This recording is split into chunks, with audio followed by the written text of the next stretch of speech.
por aquí algunos, profe, pero Está faltan. el equipo 4, profe, pero Jorge no está, no vino. Aquí andamos, profe, hay que colgarlo ya de las orejas al Chamónica. Yo creo que sí. A Chucho.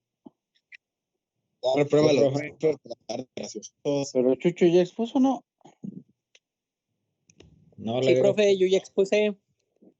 que ahora sí hay que darle torsión al Chucho. Ah,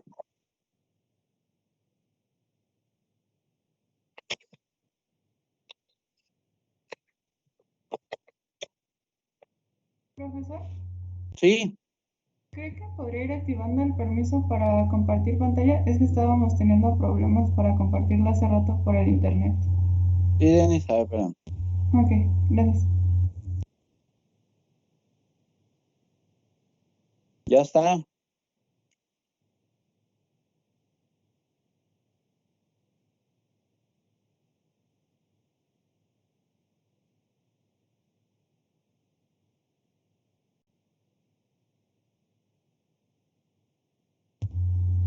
¿Sí está cargando así?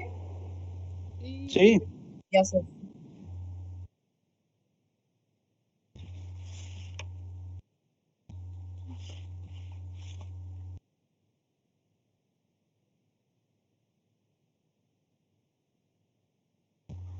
Entonces ya no sé cuándo lleguen mis compañeros. Sí, está bien, Denis. Hay que esperar tantito. Si no, los colgamos de las orejas, dice Jorge. Maestro, ya después de las exposiciones, ¿qué sigue? Ah, su examen. ¿Y después del examen? Pues ya la cuarta unidad. La quinta unidad, que es cromatografía. Ah, ok. Yo creí que ya no había más unidades. Sí, hay 5 unidades. ¿Ya te querías ir, Eduardo? Sí, ya me quería ir. No, pues el viernes salimos a vacaciones, pero todavía vamos a regresar a la última unidad. Todavía vamos bien en tiempo. Profe, Mande. ¿el examen entonces va a ser en esta semana o va a ser hasta regresando de vacaciones? Es que ya no. No, pues de una vez se les da para hacer Juan Diego el jueves. No, pues, ¿Cómo profe. cree, profe? Usted Sí. dijo que mantenía su No, balance y que profe. era estar ¿Qué regresando le de hicimos, vacaciones. profe? Nunca le hemos hecho nada. Ah, A mí me dijo que regresando, dijo que para esa semana, pero dijo que como ya había dicho que regresando, dijo que lo iba a sostener. sí es cierto. Sí. Si no le importaba si ese día estábamos crudos, de todas formas íbamos a hacer examen.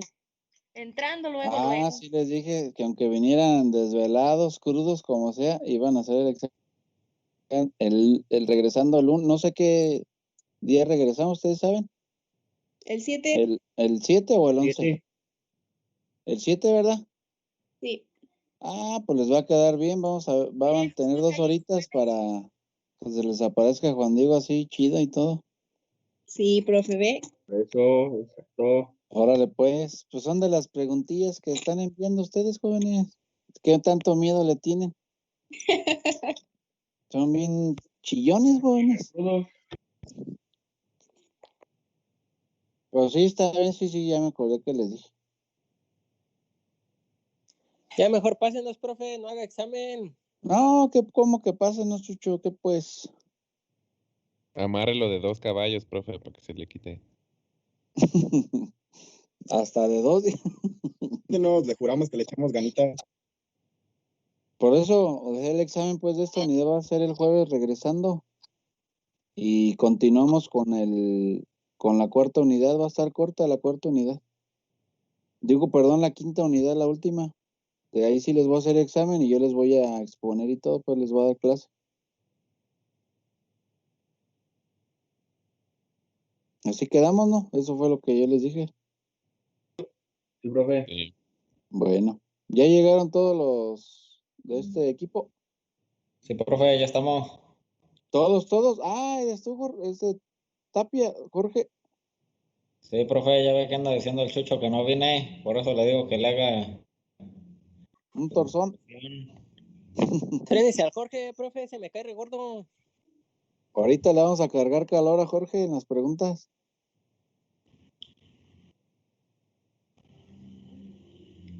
Sale, profe. Ya de una vez le Ah. empezamos, ¿no, profe? De una vez, sí. Ya, de una vez, déjense Déjense caer la greña, jóvenes, aquí. Sale, jóvenes, adelante.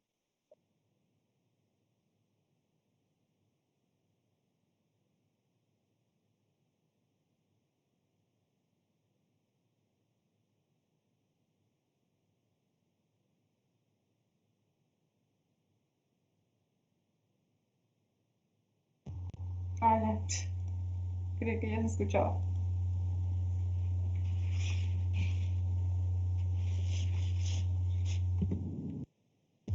Bueno, buenas tardes, compañeros, profesor. Nosotros somos el equipo número 4 y hoy les vamos a presentar el tema de determinación del tamaño de partícula por dispersión de luz.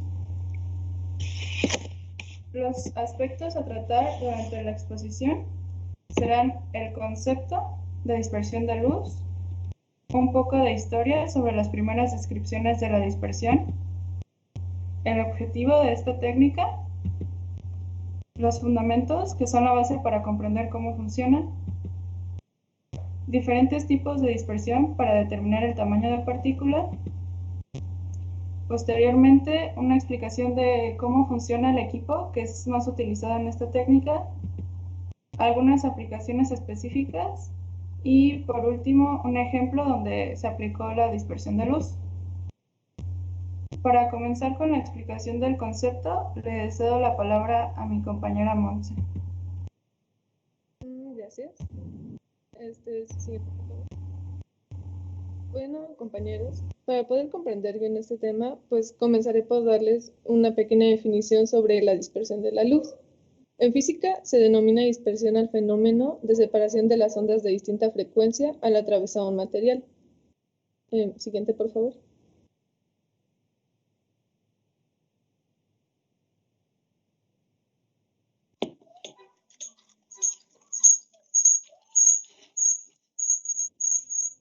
Okay.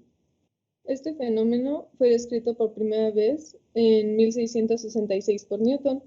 Él descubrió que la luz blanca estaba compuesta de varios colores y que al hacerlos pasar por un prisma, este hace que su ángulo de difracción cambie y por ende observamos más colores.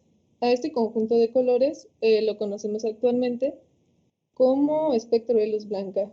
De hecho, la dispersión es un fenómeno que siempre observamos, como en las puestas de sol, y pues en el típico ejemplo que ya todos conocimos, que pues es el arco iris. ¿Le puedes cambiar, por favor? Y bueno, además de Newton, también ha habido dos personas más que han hablado acerca de este efecto y sus aplicaciones. Por ejemplo, Tyndall enunció que cualquier medio sólido, líquido o gaseoso es capaz de dispersar la luz en menor o mayor grado. A esto se le conoce como efecto Tyndall y fue describido por primera vez en 1854. Y también tenemos a Rayleigh, quien en 1871 propuso el primer modelo físico que interpreta de forma notable este fenómeno. Bueno, cedo la palabra a mi compañero Jesús.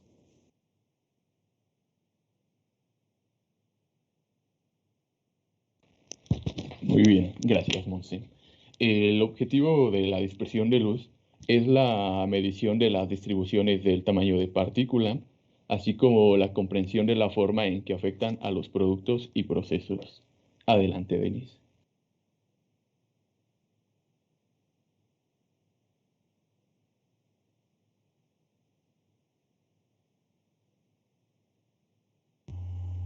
Ahora sí.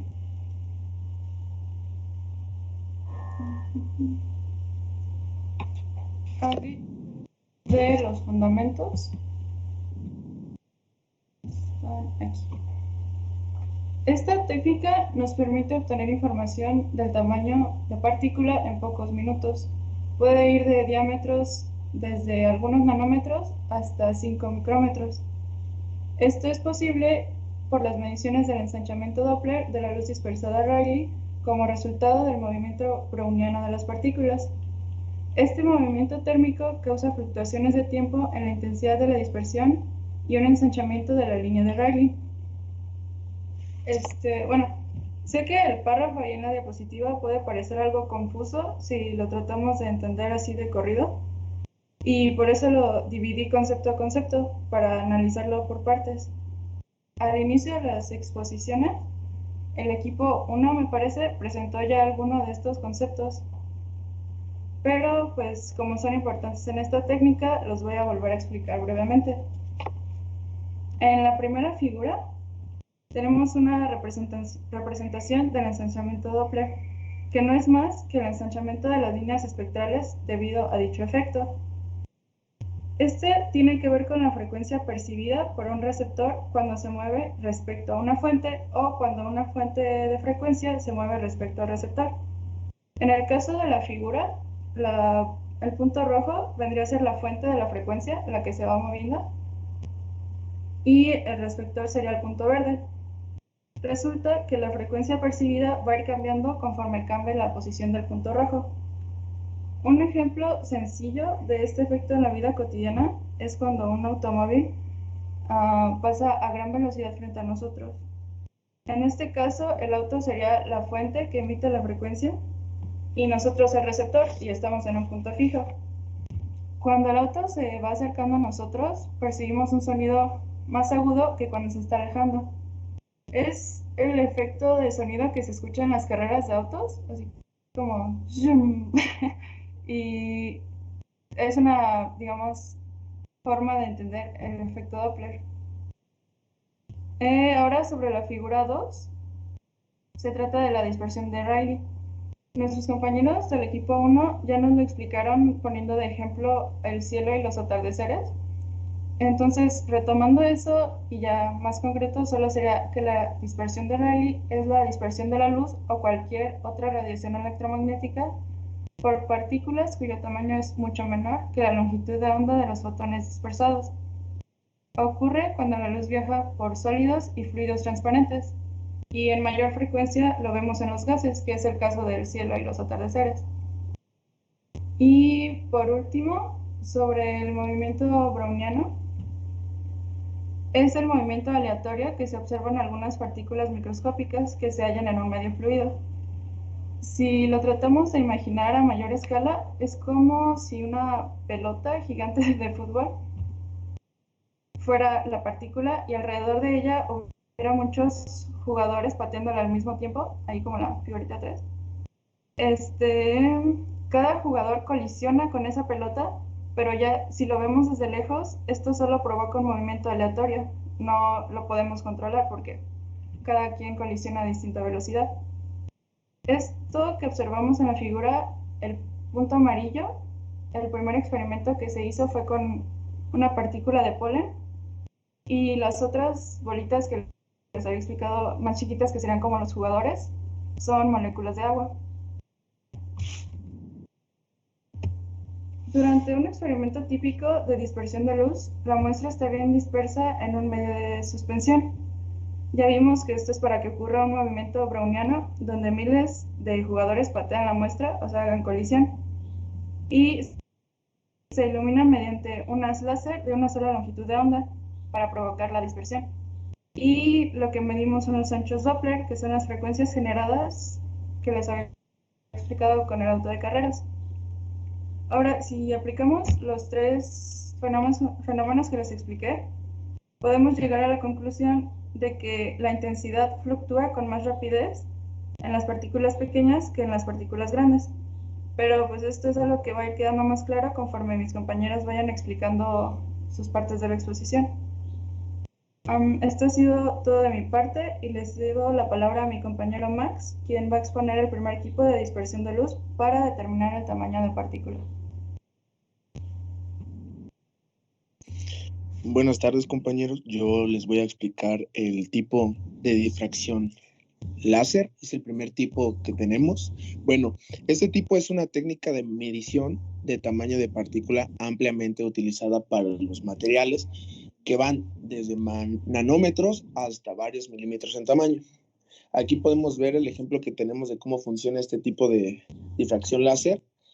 Y bueno, aquí tenemos las ventajas, que entre las ventajas que podemos encontrar tenemos el amplio rango dinámico, repetibilidad, retroalimentación instantánea y mediciones rápidas. Uno de los principios de esta de este tipo de difracción láser es que mide las distribuciones de tamaño de partícula mediante la variación angular de la intensidad de la luz. Esto quiere decir que dispersa cuando un rayo láser pasa a través de una muestra de partículas dispersas. Por último, tenemos las propiedades ópticas de la difracción láser, las cuales utilizan la teoría de May. Esta teoría de la dispersión de la luz para calcular la distribución de tamaños de partículas. Y aquí tenemos el ejemplo de la dispersión de May y la dispersión de May en partículas. Doy paso a mi compañero.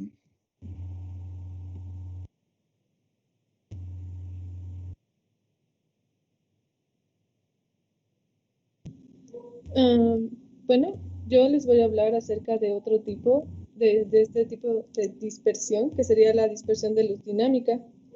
La dispersión de luz dinámica es una técnica diseñada para medir el tamaño y la distribución de moléculas y partículas. A diferencia de la dispersión de luz estática que vamos a ver a continuación, no tiene un ángulo del cual depender, y de hecho más bien depende de la variación conforme a la intensidad de dispersión en el tiempo. En este tipo de técnicas se hace incidir un rayo láser, como se ve aquí en la imagen, sobre una muestra, y esta muestra va a empezar a emitir diferentes variaciones de intensidad de la luz, las cuales van a ser registradas por un detector. Y en base a este registro vamos a poder determinar el tamaño de nuestras partículas, si son grandes o pequeñas, dependiendo de qué tan separada sea la variación de intensidad. Siguiente, por favor. Y pues las ventajas de este tipo de técnicas, aquí tenemos algunas. Primero que nada es que el análisis de partícula nos permite nos permite un análisis de tamaño de partícula exacto, confiable y repetible en 1 o 2 minutos. Además, permite la medición libre de calibración de la concentración de partículas. El tamaño de medida solo requiere del conocimiento de la viscosidad del líquido y, como un plus, las muestras turbias simples se podrán analizar sin necesidad de que pasen por algún otro procedimiento. Este tipo de técnicas va a servir para la medición de tamaños desde 10 micrómetros hasta 1 nanómetro. Cedo la palabra a mi compañero Max.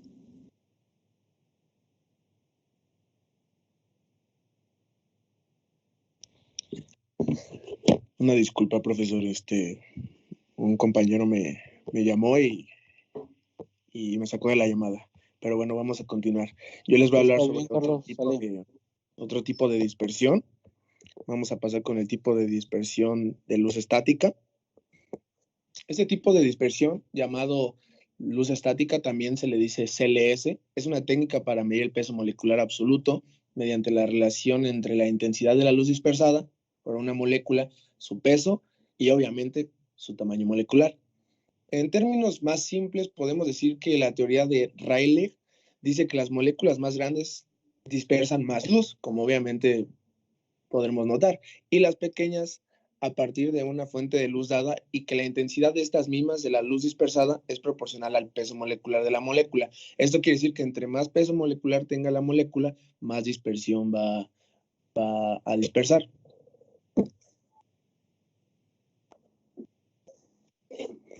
Bueno, las ventajas de este tipo de dispersión es que podemos tener un análisis de tamaño de partícula exacto, más confiable y más repetible en 1 o más minutos.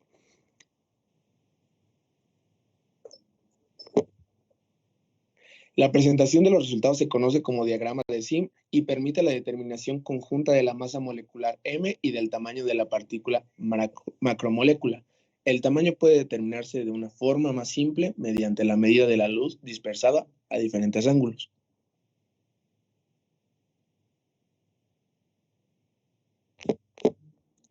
Y vuelvo a ceder la palabra a mi compañero Jorge.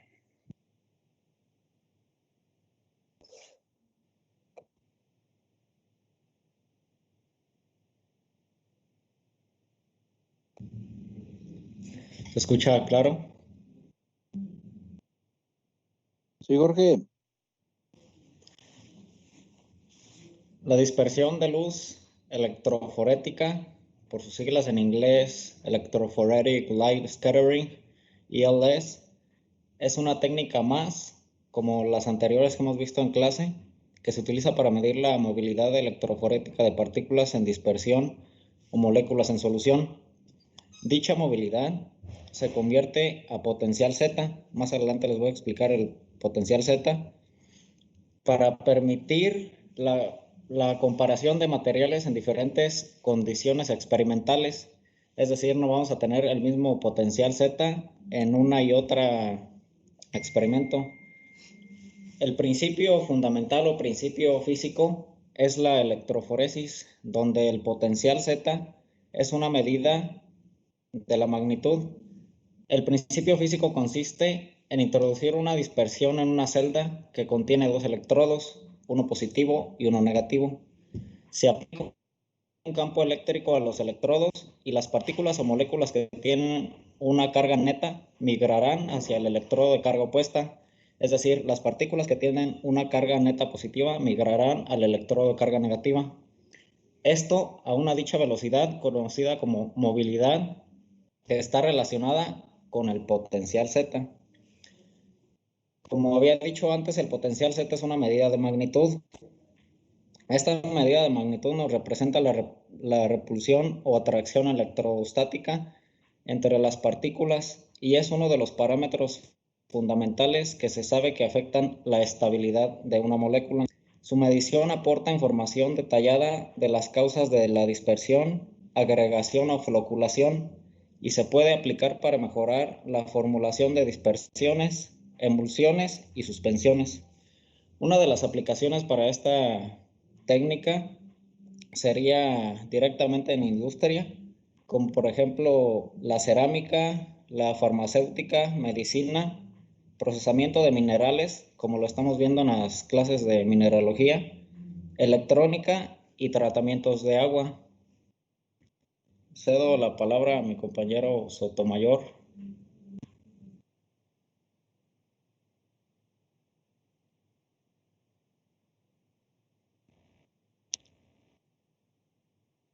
Gracias, Jorge. Ahora toca el tipo de dispersión de luz de múltiples ángulos, el cual es una forma de detector de dispersión de luz estática que nos permite medir el peso molecular absoluto y el radio de giro de una muestra. En el método más común de usar un detector de dispersión de luz es que éste se conecte a un sistema de cromatografía de exclusión por tamaño, o bien por sus siglas CEF. Y como parte de este sistema, nos es fundamental que también esté conectado a un detector de concentración, índice de refracción o UV.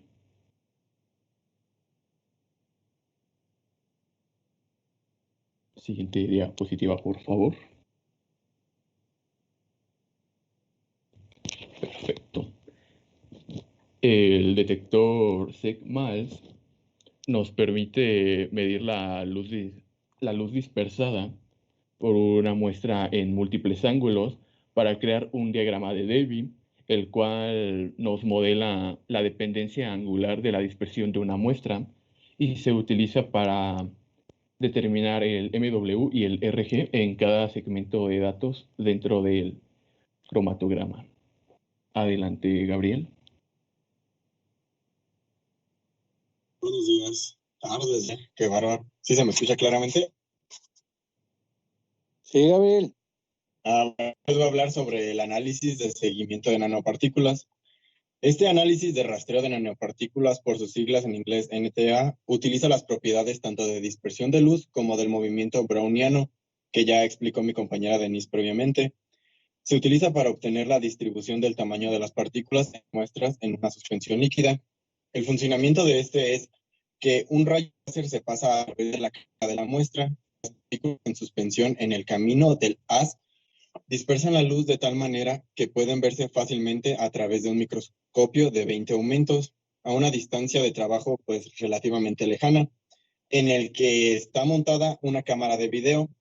Esta cámara captura un archivo de video de las partículas en estado de movimiento browniano El software de análisis de rastreo de nanopartículas realiza el seguimiento de muchas partículas individualmente y utiliza la ecuación de Stokes y Einstein para calcular sus diámetros hidrodinámicos. Esta técnica... ¿me haría un favor de cambiar de diapositiva? Gracias.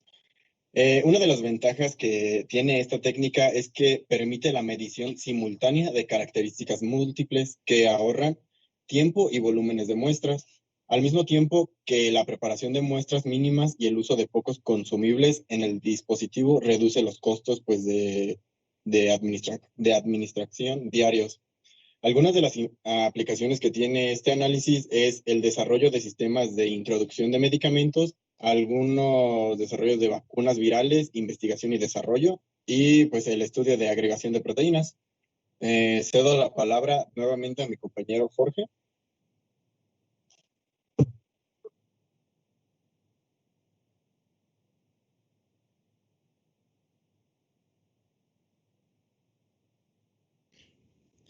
Muy bien. Conforme íbamos adquiriendo conocimiento del tema y como lo hemos hecho durante este curso, nos damos cuenta que para cada aplicación delimitamos el uso de herramientas, en este caso, equipos para la obtención de lo solicitado. De la investigación, delimitamos que la dispersión de luz es medida con un equipo sofisticado, es decir, cada uno se aplica individualmente, pero se muestra uno que prácticamente nos proporciona casi todo, como lo es la dispersión de luz general, dispersión de luz dinámica, dispersión de luz electroforética, dispersión de luz estática y además el tamaño de partícula, tamaño molecular, peso molecular y potencial Z. Lo único que no nos brinda este equipo es la difracción láser, la estructura molecular ni el agregado de proteínas. El equipo es reconocido como Gamma Synthesizer. La siguiente diapositiva, por favor.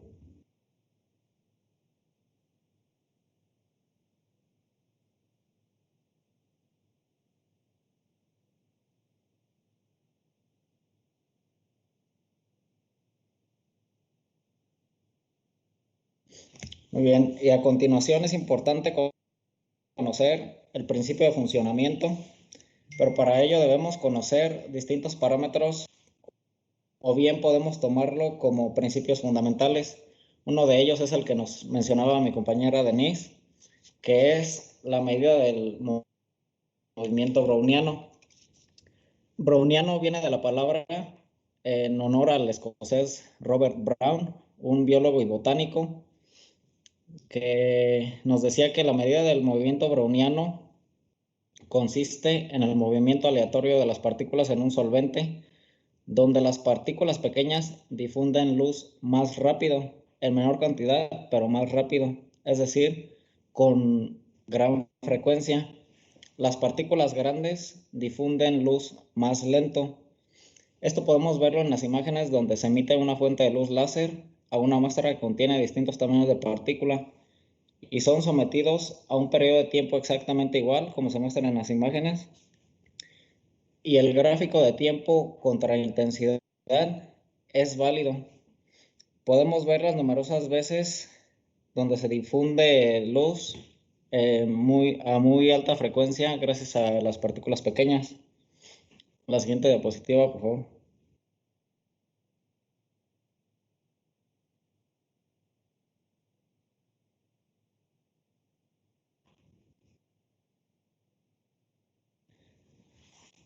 Aquí podemos aplicar y apreciar el principio de función, donde es básicamente el equipo utilizado y las especificaciones.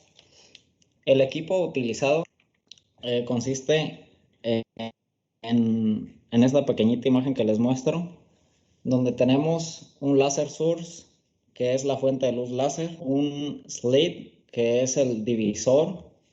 Casi nunca es necesaria la presencia de un divisor, pero sería como no necesario poner 100 fuentes de luz láser si podemos reemplazarlas con un divisor. Una muestra y el scattering hace referencia a la dispersión o difusión en un ángulo θ. Después tenemos un fotomultiplicador. Este escanea el rango de longitud de onda y combina las señales hasta llevarlas a un amplificador, que es donde se reubican las señales y hace un gráfico. Este gráfico pasa a un correlacionador donde se aplica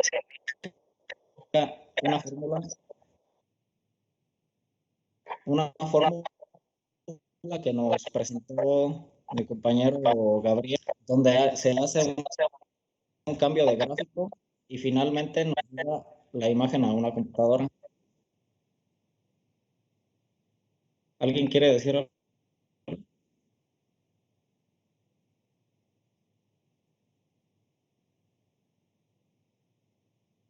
¿Sí me escuchan?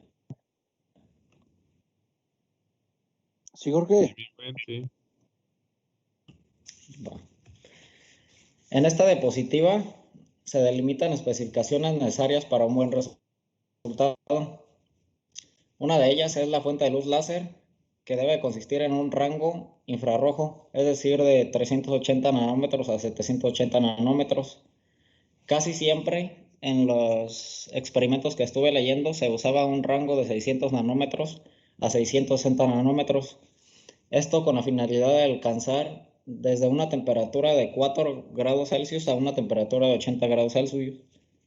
La muestra debe de ser en un volumen bajo, no necesitamos tanta muestra, pero siempre y cuando la concentración de las partículas esté entre 10 a la menos 4 a 10 a la menos 3 gramos sobre mililitro, y debe de tener un pH de aproximadamente 4 en una escala de 0 a 14.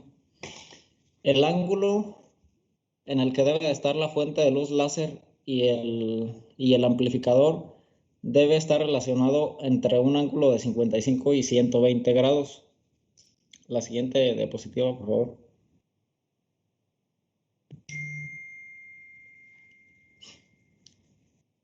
Una vez que la señal llega al amplificador, que es el detector, se obtiene un gráfico de tiempo contra intensidad, como el que les muestro en la imagen en la parte inferior izquierda, y es donde podemos ver la existencia de partículas pequeñas y grandes.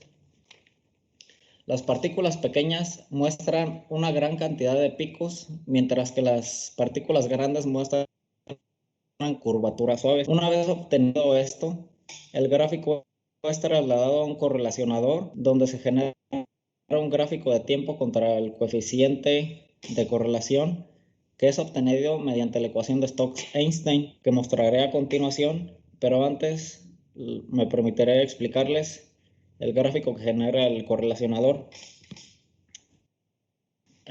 Puedes avanzar 2 diapositivas, por favor.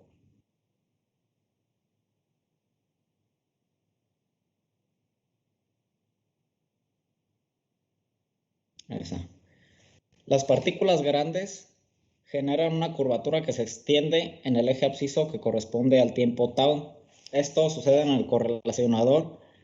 En esta imagen se encuentra en el lado derecho, en la parte inferior, el gráfico del correlacionador, mientras que las partículas pequeñas generan una curva inmediata de poca pronunciación en el eje del tiempo tau, esto por la frecuencia de difusión. Todo lo anterior con el fin de obtener el diámetro de la partícula, que es lo que nos muestra la computadora.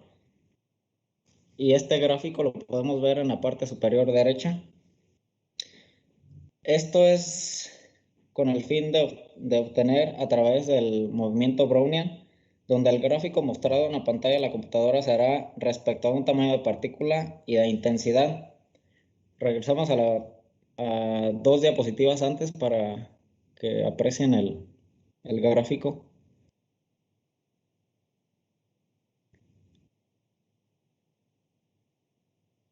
Otra anterior, por favor. Esa es. En el lado derecho superior podemos ver el gráfico que genera una computadora, donde tenemos los distintos tamaños de partícula y la intensidad que genera cada una de ellas. Ahora sí, nos vamos hasta la diapositiva donde presentó la ecuación de Einstein y Stokes, por favor.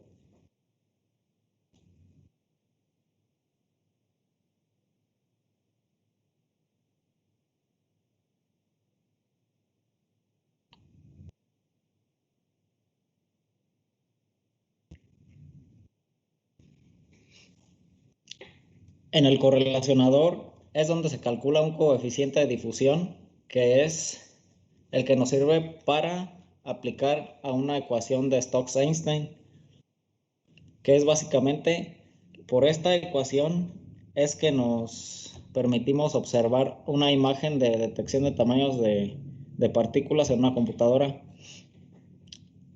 La D hace referencia al diámetro hidrodinámico que obtenemos directamente en una pantalla. La K es una constante de Boltzmann que tiene un valor de 1.381 por 10 a la menos 23 joules sobre molécula Kelvin. Esa letra que hace referencia a Kelvin simplemente es con fines de álgebra. Regularmente en algunos libros donde llevan a cabo estos experimentos ni siquiera la toman en cuenta, pero en uno de los que estuve leyendo simplemente lo hacen mención con fines algebraicos. La T hace referencia a la temperatura en Kelvin y la letra Ni o N, como nosotros la conocemos, es la viscosidad del solvente o del fluido en el que nosotros tenemos las partículas, medido en kilogramos sobre metro segundo. Y la constante de difusión, que como les comentaba es el que nos brinda el correlacionador, es un coeficiente de difusión expresado en metros cuadrados sobre segundo. Esto sería todo de mi parte y le cedo la palabra de nuevo a mi compañero Sotomayor.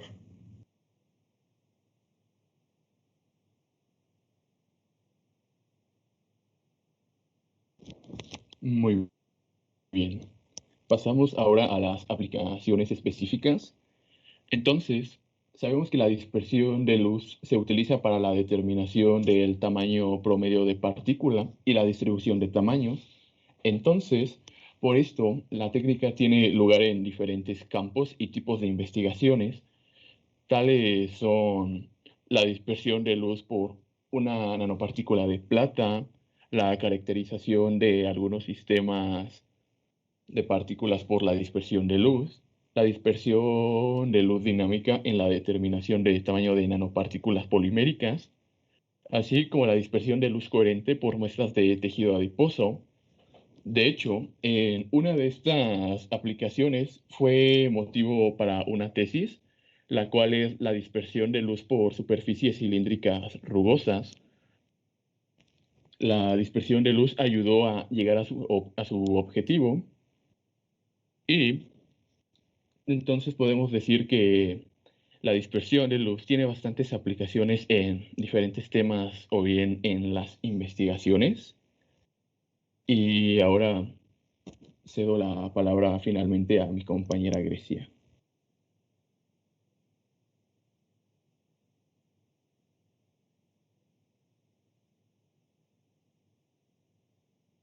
Gracias. Bueno, yo le voy a es un ejemplo de dispersión de luz por la superficie rugosa de una película excitónica delgada sobre un sustrato metálico. Se investigó el efecto de dispersión espacial en una película semiconductora con rugosidad superficial aleatoria depositada sobre un sustrato metálico sobre el coeficiente de reflexión diferencial. La investigación se realiza cerca de la resonancia excitónica, donde la no localidad es fuerte y conduce a la generación de ondas polaritónicas adicionales. Los espectros de reflexión difusa de cloruro de cobre sobre un metal de aluminio para luz indecente con polarización presentan resonancias pronunciadas, o sea, picos en las frecuencias que satisfacen las condiciones. Estas condiciones corresponden también a la cuantización del movimiento translacional del excitón. En la figura mostramos el espectro reflexividad RS, el cual presenta una estructura compleja de resonancias que resultan de interferencia de polaritones excitónicos en la película delgada. Las frecuencias de las resonancias espectrales satisfacen la condición de interferencia Fabry, pero en el rango de frecuencia, la frecuencia angular es mayor a la frecuencia de periodo. Esta condición coincide, por esta razón, la estructura resonante del espectro de reflexividad puede también interpretarse como una manifestación óptica de cuantización del movimiento del centro de masa del excito. De nuestra parte sería todo. Les agradecemos la atención. No sé si tengan alguna duda, alguna pregunta.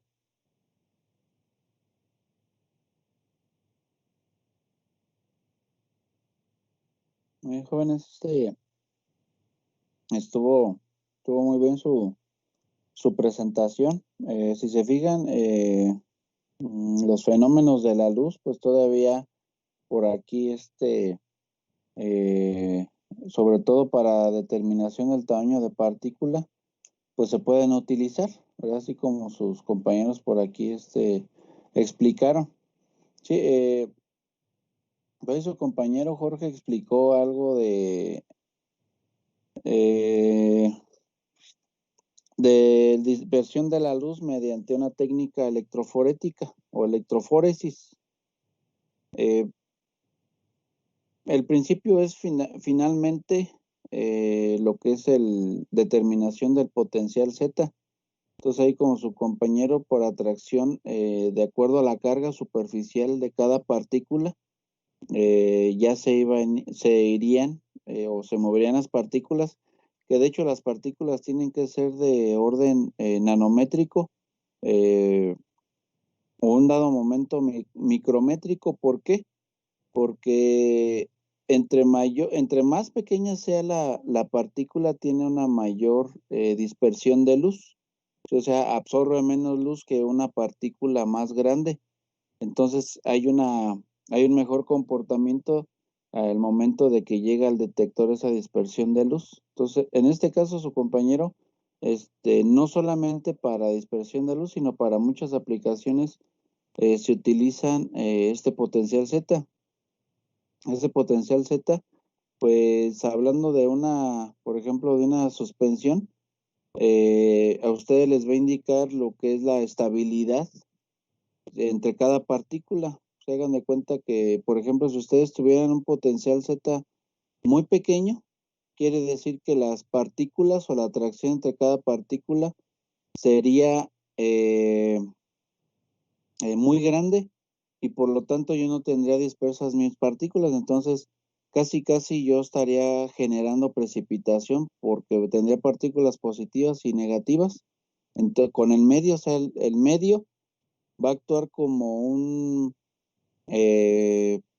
hagan de cuenta que es como un promotor o un medio de transporte de las partículas que van a estar cargadas, y que ahí el fenómeno superficial va a ser el que hace la diferencia, porque el fenómeno superficial modifica las cargas de la superficie. Entonces, uno de los principios que por ahí se utiliza o que se hace mención es la famosa doble capa de Stern, y que después sigue una capa difusa.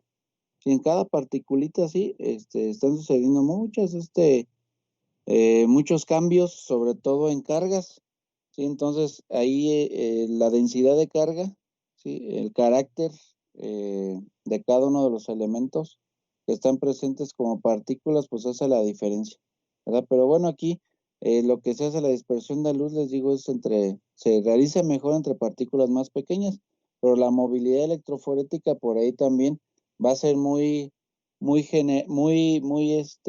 importante, debido a que si nosotros tenemos mayor movilidad electroforética o mayor flujo de estas partículas que van a emitir luz finalmente, en la gráfica donde nosotros podemos ver frecuencia contra tiempo, nosotros tendríamos en tamaños de partícula más pequeños, pues más picos. O sea, sí dispersan mayor la luz, pero por eso se utiliza ese factor de correlación para poder hacer un ajuste y finalmente nos entregue un histograma, por ejemplo, para ver cómo es la distribución del tamaño de las partículas, micropartículas o nanopartículas. ¿Sí?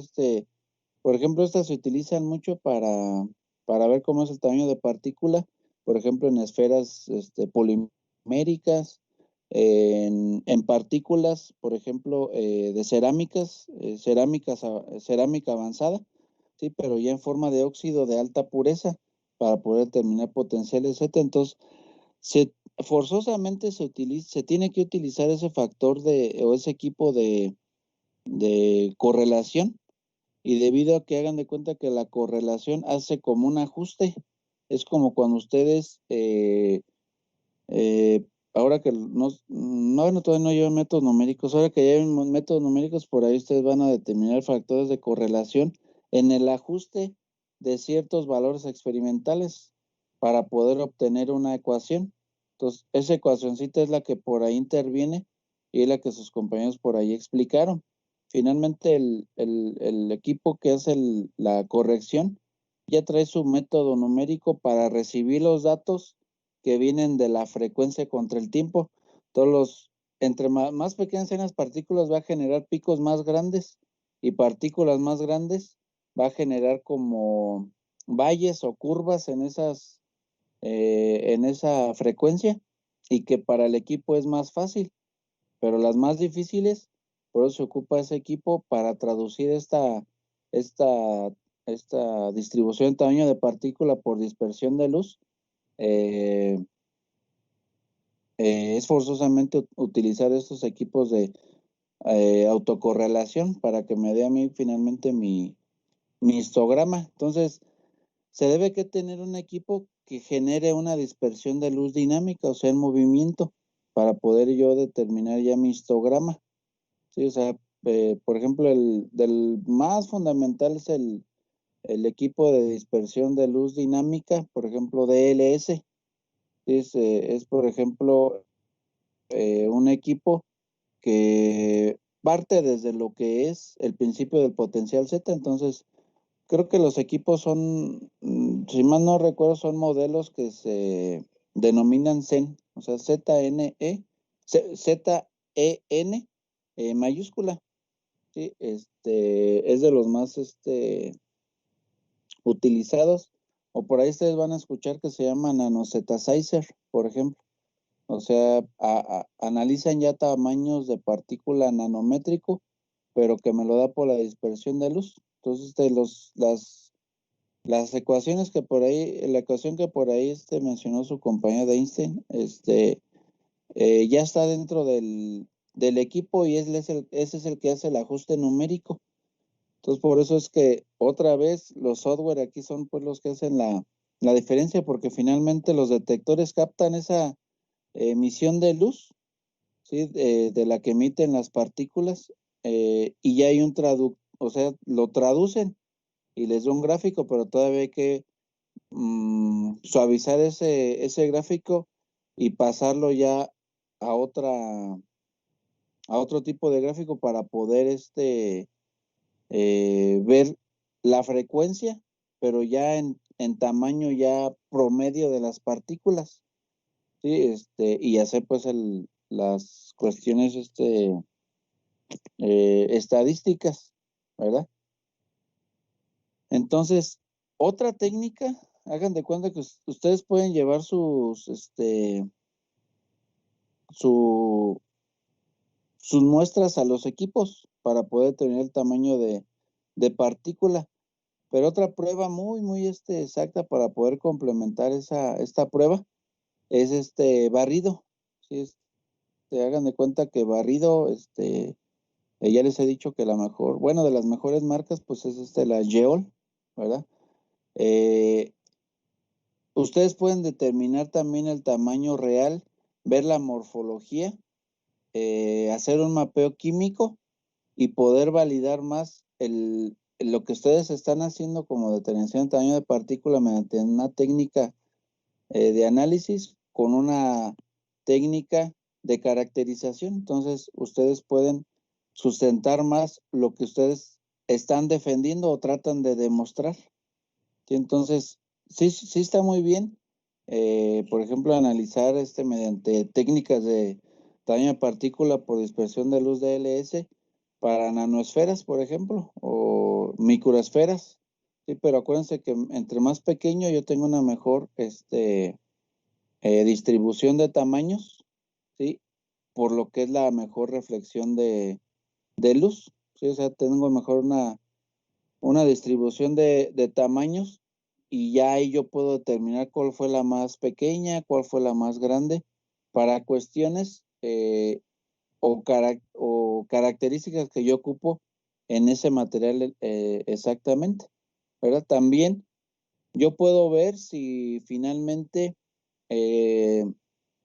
por eso les digo, hay que hacer en conjunto otra técnica, porque a mí me puede dar un tamaño de partícula, ¿verdad? 500, 600 nanómetros, por ejemplo. Pero si yo nada más me quedo con ese valor, yo ya sé que va a ser ese tamaño, ¿verdad? Promedio, más o menos. ¿Verdad? Acuérdense que nos genera un tamaño promedio. Pero yo no voy a saber si las partículas están totalmente esféricas, o si son estables, o si tienen irregularidad en cada una de su morfología. Entonces yo necesito forzosamente ver una imagen. Yo la imagen así bien, bien específica me la daría pues el solamente barrido. ¿Sí? Pero yo puedo pues ver si por ejemplo puedo tener una distribución, por ejemplo, bimodal o trimodal, por ejemplo, para ver cómo es la distribución de estas partículas con el equipo DLS, ¿verdad? Que funciona bajo el principio de potencial Z, ¿verdad? Entonces, pues es una distribución bimodal, pues que se repiten varias veces, bueno, 2 veces lo que es el mismo tamaño, o trimodal, o etcétera, ¿verdad? Y ustedes lo pueden corroborar, por ejemplo, diciéndole al operador de barrido que les mida las partículas. Y ya, pues me puedes medir las partículas. Y ahí hay una herramienta que tiene ya el software, que tienes como una reglita.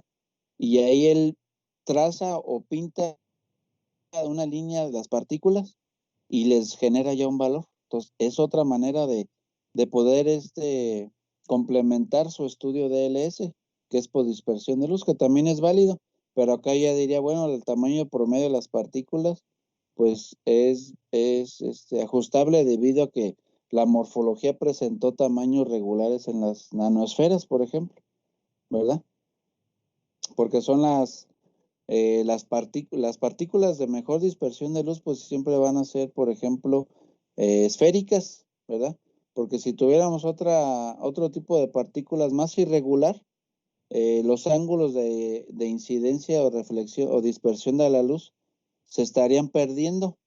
Entonces, por ahí vi su compañera explicó una muestra y decía que tenía una rugosidad pues considerable. Entonces, es muy diferente que ustedes mediante la fuente de luz láser, ¿sí? Es una luz láser siempre para dispersión de luz, tamaño de partícula. Es muy diferente que ustedes, por ejemplo, en su muestra sea totalmente plana o que tenga cierta rugosidad. ¿Por qué? Porque la luz va a estar, hagan de cuenta como si ustedes estuvieran en un cuarto donde hubiera muchos espejos. Si no es lo mismo nada más tener un espejo y que rebote la luz. Sí, es como cuando ustedes desde niños, ¿verdad? Agarrábamos un espejo y nos generaba una geometría específica dependiendo del espejo, lo poníamos contra el sol y ese nos dispersaba la luz y generaba una fuente de radiación muy intensa que andábamos de maldosos y por ahí a los compañeros nos los poníamos en los ojos, por ejemplo, de lejos, y nosotros lo que veíamos era el destello, pues, por la dispersión de la luz y reflejo de esta radiación. Sí, entonces, si ustedes tienen irregularidad en las superficies de sus partículas, es algo que se puede semejar con este principio. Pues yo voy a tener mucha dispersión, hagan de cuenta, la luz se va a ir perdiendo, pero si yo tengo morfologías uniformes y pequeñas, pues la luz se va a concentrar más al tener geometrías regulares. ¿Sí me entienden? Entonces, pues está bien padre todas estas técnicas, pero finalmente, ¿para qué me están sirviendo a mí? Pues para caracterizar, ¿verdad? Por ejemplo, tamaño de partícula, o por ejemplo, pérdida de peso por efecto térmico, cambios microestructurales por efecto térmico, por ahí los que expusieron DTA y TGA, ¿verdad? Diferencial y termogravimétrico. Cuando nosotros tenemos cada uno de los picos que nos va a generar a nosotros reacciones que se están llevando a cabo por el efecto térmico, ¿verdad? Que es una descomposición por efecto térmico, pero finalmente a mí me está dando las fases que están, o las reacciones que se están llevando a cabo y los productos que se están obteniendo. Entonces, si se fijan, ustedes pueden combinar estas técnicas fisicoquímicas, pero más que nada, pues es para cambios microestructurales y tamaño de partícula. Para eso se están enfocando más estas técnicas, ¿verdad? Pero estamos hablando pues de sólidos más que nada, ¿verdad? Pero ya, por ejemplo, en cromatografía, pues la mayor análisis se hace para caracterizar pues gases, ¿verdad? Más que nada, por la alta entropía que tienen por ahí. O sea, se ocupa un cromatógrafo porque pues los gases, bueno, ahora que ya lleven termo van a estar viendo que pues tienen mayor entropía inclusive que un sólido y un líquido. Entonces se ocupan estas técnicas, ¿verdad? Entonces, todas tienen un fin, es caracterizar, ¿verdad? Obtener composiciones químicas, ya sea atómica o cambios moleculares, ¿verdad? Como lo que hemos estado comentando, pero está muy amplio. Entonces ya cada uno de ustedes, de acuerdo a lo que vayan a analizar, van a poder utilizar estas técnicas, pero acuérdense que van en conjunto con técnicas de caracterización, ya sea barrido o XPS, por ejemplo, transmisión, fuerza atómica, fluorescencia de rayos X, es otra de las técnicas muy, muy socorridas o muy utilizadas para determinación de composiciones químicas, ¿sí? Como las técnicas de espectroscopía atómica y molecular. Y aparte, por ejemplo, rayos X, y que esto les va a dar pauta para ustedes conocer bien su material, ver qué van a esperar para la aplicación que van a hacer, porque de ahí pues van a decir, no, pues vamos a aplicar para corrosión, vamos a aplicar para cultivos celulares, vamos a aplicar para deformaciones plásticas, para posteriores, para hacer un tratamiento termoquímico, etcétera. O sea, le pueden mover por donde ustedes quieran con todas esas técnicas dependiendo de lo que ustedes van a hacer, pero en realidad no es tanto la técnica, sino qué resultados obtengo para ver si me van a servir a mí en mi estudio. De nada sirve tener el equipo más sofisticado si a mí no me da el resultado que yo quiero. Entonces, eso es lo primerito que ustedes tienen que ver. Bueno, jóvenes, pues es todo. Mañana nos vemos aquí. El examen se los voy a hacer regresando. Entonces mañana pues vamos a empezar la otra unidad. Entonces el examen va a ser regresando de vacaciones para que tengan chance. ¿Estamos de acuerdo? Sí, profe. Bueno, órale pues, ya no les quito su tiempo porque yo creo que tienen clase ahorita, jóvenes. Profesor. Sale, profe, gracias. Sí, entonces me mandan en chat su presentación y las preguntas, por favor. Nada más eso sería lo único. Y yo ya les daría su calificación. Sí, nada más un comentario de un compañero del equipo. Sí. Que ahorita estuvo teniendo problemas con el internet, Gabriel. Entonces ya no he podido entrar a la reunión, pero sí estuvo pues aquí en la exposición. Sí, sí lo escuché, se escuchaba muy cortante su voz. Sí, apenas alcanzó a exponer. Sí, bueno, sí, no se preocupen. Sí, yo entiendo esa parte, no hay problema. Okay. No, ni se me estrese ni nada. Por esa parte no hay problema. Ok, profe. Entonces, nos Gracias. vemos mañana, jóvenes, y ya nomás me envían eso ustedes y vayan contestando las preguntas.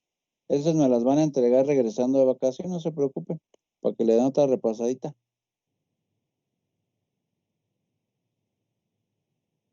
Entonces, nos vemos mañana, jóvenes, que estén muy bien.